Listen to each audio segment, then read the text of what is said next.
डर एक ऐसी भावना है जो हमारे अंदर किसी खतरे या अनिश्चितता के प्रति जागरूकता उत्पन्न करती है। यह एक स्वाभाविक मानवीय प्रतिक्रिया है जो हमारे बचाव तंत्र का हिस्सा है। हालांकि जब यह डर हमारी सोच, कार्य और जीवन पर हावी हो जाता है तो यह एक समस्या बन सकता है। डर को हराने के लिए एक व्यवस्थित और गहराई से समझने वाली प्रक्रिया की आवश्यकता होती है। डर एक स्वाभाविक और बुनियादी भावना है जो किसी संभावित खतरे या अनिश्चितता के प्रति हमारी प्रतिक्रिया के रूप में उत्पन्न होती है। यह भावना हमारे पूर्वजों के लिए जीवन रक्षक सिद्ध हुई थी, क्योंकि डर ने उन्हें संभावित खतरों से सतर्क किया और जीवित रहने में मदद की। लेकिन आज के समय में जब बाहरी खतरों की तुलना में आंतरिक और मानसिक खतरों का प्रभाव अधिक हो गया है, डर हमारी मानसिक शांति और जीवन की गुणवत्ता को प्रभावित कर सकता है। डर हमें कई तरीकों से परेशान करता है और इसका प्रभाव हमारे शारीरिक, मानसिक और भावनात्मक पहलुओं पर पड़ता है। डर को समझना चाहिए और इसकी प्रकृति और कारण कौन कौन से हैं वह जानने पड़ेंगे। डर का मूल कारण अक्सर असुरक्षा, अनिश्चितता और अज्ञात के प्रति हमारी स्वाभाविक प्रतिक्रिया होती है। इसे 3 मुख्य श्रेणियों में बांटा जा सकता है। 1. भौतिक डर, जैसे कि शारीरिक खतरे जैसे ऊंचाई, पानी या जानवरों से डर। 2. भावनात्मक डर, जैसे कि असफलता, तिरस्कार या अकेलेपन का डर। 3. मनोवैज्ञानिक डर, जैसे कि अनजाने भविष्य, सामाजिक अस्वीकृति या आत्मसंदेह से जुड़ा डर। डर का मूल मनोवैज्ञानिक और शारीरिक आधार है। जब हम डर का अनुभव करते हैं तो हमारा मस्तिष्क, विशेष रूप से एमिग्डाला, इसे खतरे के रूप में पहचानता है और शरीर को सतर्क रहने के लिए संकेत भेजता है। अब डर के भिन्न प्रकार के बारे में जानेंगे।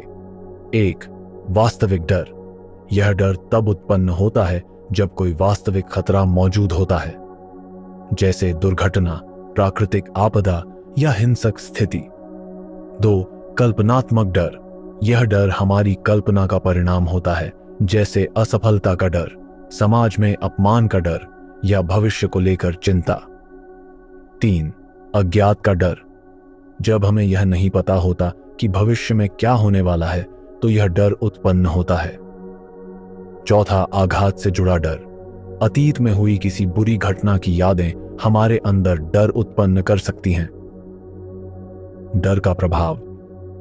डर के लंबे समय तक प्रभावी रहने से यह हमारी सोचने, निर्णय लेने और कार्य करने की क्षमता को प्रभावित कर सकता है। डर हमारे मानसिक स्वास्थ्य को गंभीर रूप से प्रभावित कर सकता है। 1. चिंता और तनाव। डर के कारण व्यक्ति अक्सर मानसिक तनाव और चिंता का शिकार हो जाता है। 2. निर्णय लेने की क्षमता पर असर। डर व्यक्ति की सोचने, समझने और सही निर्णय लेने की क्षमता को बाधित करता है। 3. आत्मविश्वास की कमी। डर के कारण व्यक्ति अपने ऊपर विश्वास खो देता है, जिससे वह नई चीजों को अपनाने से कतराता है। 4. नकारात्मक सोच। डर व्यक्ति को नकारात्मक सोच की ओर ले जाता है, जिससे वह हर परिस्थिति में केवल बुरे परिणामों की ही कल्पना करता है। 2. डर के कारण शारीरिक प्रभाव में। डर का सबसे स्पष्ट प्रभाव हमारे शरीर पर पड़ता है। जब हम डरते हैं तो हमारा शरीर फाइट या फ्लाइट मोड में चला जाता है। इसका परिणाम होता है हृदय गति का बढ़ना। डर लगने पर हमारा दिल तेजी से धड़कने लगता है, पसीना आना, तनाव बढ़ने से शरीर में पसीने की मात्रा बढ़ जाती है। पाचन तंत्र पर असर। डर के कारण भूख कम हो सकती है या पेट में गड़बड़ी हो सकती है। थकान और कमजोरी। डर से उत्पन्न तनाव ऊर्जा को खत्म कर सकता है, जिससे व्यक्ति कमजोर महसूस करता है। हमारी नींद में कई समस्याएं आ जाती हैं। तीसरा है सामाजिक प्रभाव। डर न केवल व्यक्ति को मानसिक और शारीरिक रूप से प्रभावित करता है, बल्कि उसके सामाजिक जीवन पर भी असर डालता है। 1. संबंधों पर असर। डर के कारण व्यक्ति अपने परिवार और दोस्तों से दूर हो सकता है। 2. सामाजिक गतिविधियों से दूरी। डर व्यक्ति को समाज में खुलकर भाग लेने से रोकता है। 3. अवसाद और अलगाव। लंबे समय तक डर का अनुभव व्यक्ति को अवसाद और सामाजिक अलगाव की स्थिति में डाल सकता है। हमारे व्यक्तिगत और पेशेवर विकास में रुकावट आ जाती है, जिससे हम दूसरे लोगों से पीछे रह जाते हैं। डर से उत्पन्न समस्याएं। डर केवल अस्थायी भावना नहीं है। यदि इसका समाधान न किया जाए तो यह कई गंभीर समस्याओं का कारण बन सकता है। 1. मानसिक बीमारियां। लंबे समय तक डर के कारण व्यक्ति डिप्रेशन, फोबिया और एंजाइटी डिसऑर्डर जैसी मानसिक बीमारियों का शिकार हो सकता है। 2. शारीरिक स्वास्थ्य पर प्रभाव। डर के कारण उच्च रक्तचाप, दिल की बीमारियां और इम्यून सिस्टम कमजोर हो सकता है। 3. व्यक्तित्व विकास में बाधा। डर व्यक्ति को अपने जीवन के लक्ष्यों को प्राप्त करने से रोकता है, जिससे उसका व्यक्तित्व और करियर प्रभावित हो सकता है। अब हम चर्चा करेंगे कि हम हमारे डर को हराने के लिए क्या उपाय कर सकते हैं। डर पर विजय प्राप्त करने के लिए हमें इसे समझने और नियंत्रित करने की तकनीकों को अपनाना होगा। आगे हमें डर को हराने के विभिन्न चरण दिए गए हैं। पहला, आत्मचिंतन और डर की पहचान। डर से निपटने का पहला कदम है इसे पहचानना। खुद से सवाल करें, मैं किससे डरता हूं? यह डर क्यों उत्पन्न हुआ? क्या यह डर वास्तविक है या यह मेरे मन का भ्रम है? डर को लिखना और उसे विश्लेषित करना आपकी चिंता को कम कर सकता है। दूसरा, सकारात्मक सोच का विकास। डर अक्सर नकारात्मक सोच का परिणाम होता है। इसे सकारात्मक सोच से हराया जा सकता है। ध्यान, वर्तमान क्षण पर ध्यान केंद्रित करें। आत्मविश्वास, अपने आप को प्रेरित करें और अपनी क्षमताओं पर विश्वास रखें। अभ्यास, कठिन परिस्थितियों से निपटने के लिए छोटे कदम उठाएं। तीसरा, शिक्षा और ज्ञान प्राप्त करें। डर अक्सर अज्ञानता से उत्पन्न होता है। जिस चीज से आप डरते हैं उसके बारे में जानकारी प्राप्त करें।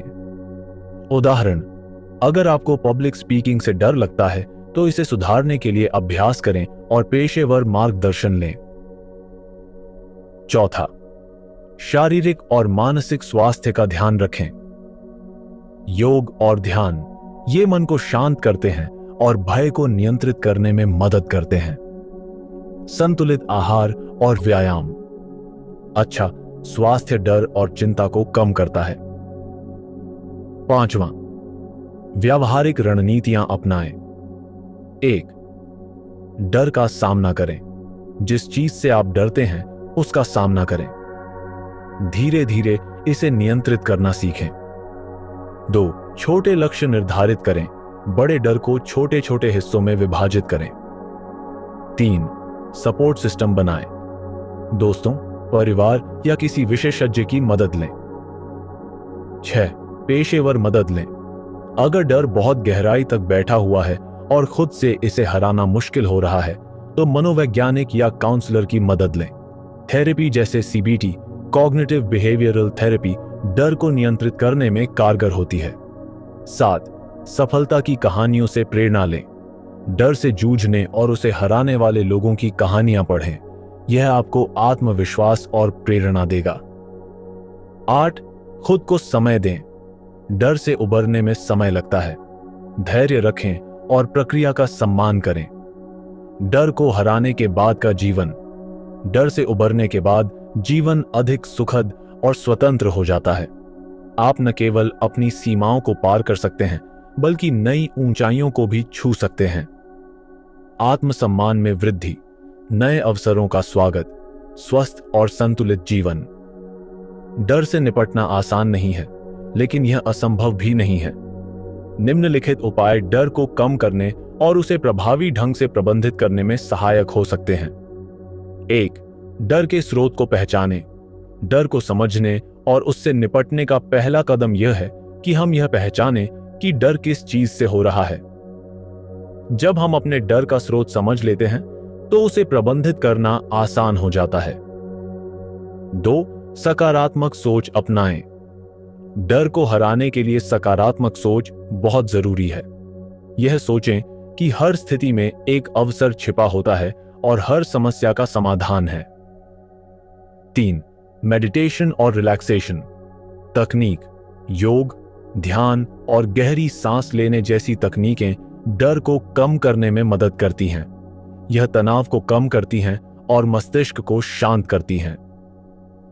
4. सहानुभूति और सहयोग। डर के समय परिवार और दोस्तों का समर्थन बहुत महत्वपूर्ण होता है। अपने डर को साझा करने से उसका बोझ हल्का हो सकता है। 5. प्रोफेशनल मदद लें। यदि डर लंबे समय तक बना रहता है और आपकी दैनिक गतिविधियों को प्रभावित करता है, तो मनोवैज्ञानिक या थेरेपिस्ट की मदद लेना जरूरी है। इन सब बातों से हमें यह सीखने को मिलता है कि डर को हराना एक जटिल लेकिन संभव प्रक्रिया है। यह आत्मसमझ, सकारात्मक सोच, व्यावहारिक रणनीतियों और धैर्य का परिणाम है। डर को अपने जीवन का अंत मानने के बजाय इसे अपनी ताकत बनाने का अवसर समझें। इस यात्रा में आपका सबसे बड़ा साथी आपका आत्मविश्वास और प्रयास होगा। यदि आप निरंतर प्रयास करते रहेंगे तो डर आपकी जीत का हिस्सा बन जाएगा। डर के बारे ज्यादा जानकारी के लिए हम एक कहानी सुनेंगे, जिससे आपको ज्यादा इस बात की जानकारी आ जाए। कहानी गुरु और शिष्य का डर पर सबक। एक समय की बात है। एक आश्रम में कई शिष्य एक प्रसिद्ध गुरु के पास शिक्षा प्राप्त करने आते थे। गुरु न केवल ज्ञान के लिए प्रसिद्ध थे, बल्कि उनके शिष्यों की आत्मिक और मानसिक शक्ति को निखारने की क्षमता भी अद्वितीय थी। एक दिन एक शिष्य ने गुरु से पूछा, गुरुदेव, मेरे भीतर बहुत डर है। यह मुझे कमजोर बनाता है। मैं इससे छुटकारा पाना चाहता हूं। कृपया मुझे इसका समाधान बताइए। गुरु ने मुस्कुराते हुए कहा, डर को हराने का सबसे अच्छा तरीका है उसका सामना करना। कल सुबह सूर्योदय से पहले नदी के किनारे मिलो। वहां मैं तुम्हें एक उपाय सिखाऊंगा। अंधेरी गुफा का सबक।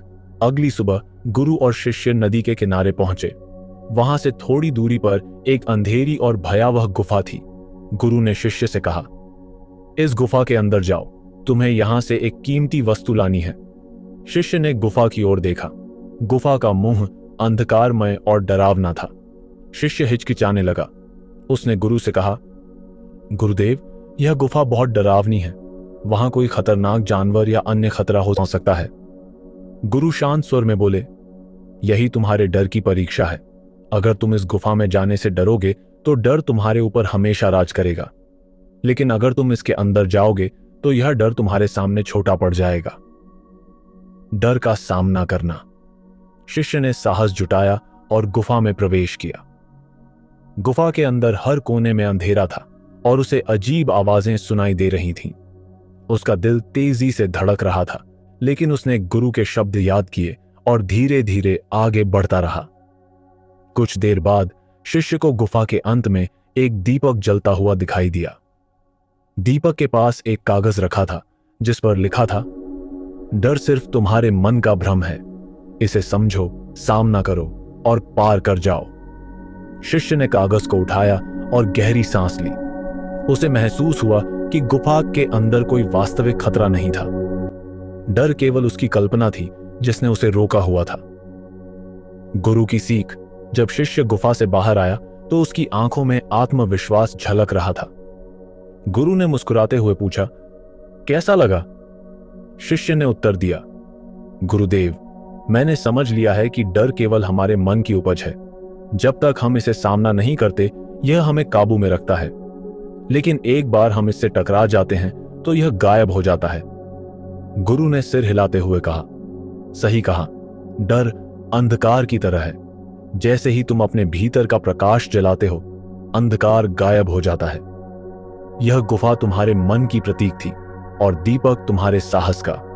हमेशा याद रखना, डर का अंत केवल तुम्हारे साहस और आत्मविश्वास में है। निष्कर्ष। इस कहानी से हमें यह शिक्षा मिलती है कि डर को दूर करने का सबसे प्रभावी तरीका है उसका सामना करना। डर केवल हमारे विचारों और कल्पनाओं का परिणाम है। जब हम साहस और आत्मविश्वास के साथ आगे बढ़ते हैं तो हर डर पीछे छूट जाता है। गुरु और शिष्य का यह संवाद हर किसी के जीवन में प्रेरणा का स्रोत बन सकता है।